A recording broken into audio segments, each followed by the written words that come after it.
Alright guys, I thought the bed would be an appropriate place to unbox and play with Cheryl's box.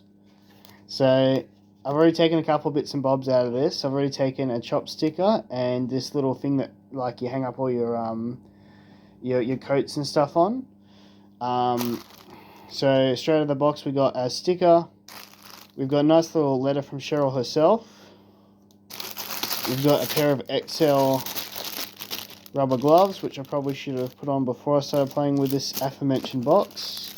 We've got a bandana thing, which is good if you want to hide your identity for various reasons.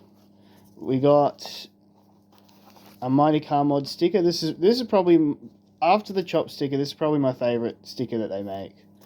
You got a little stubby holder. Funnily enough, you think being Australian I drink a shitload, but I actually don't drink very often, very seldom. This guy's going on to the keyring. And you've got cherry and vanilla. I'm probably going to go with the cherry at first. This is more of a deep dive MCM fan. And then you've got rags. So you get your little microfiber towels.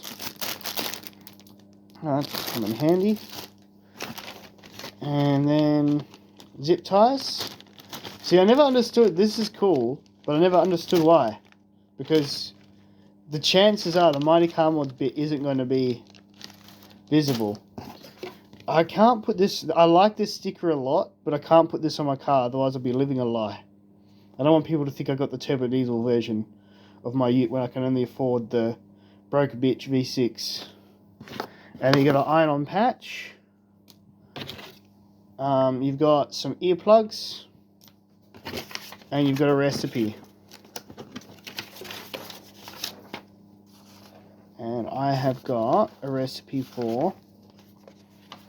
I've actually had this since November, so it gets faded a bit. Chocolate Cherry Delight. Yeah, feel free to steal that.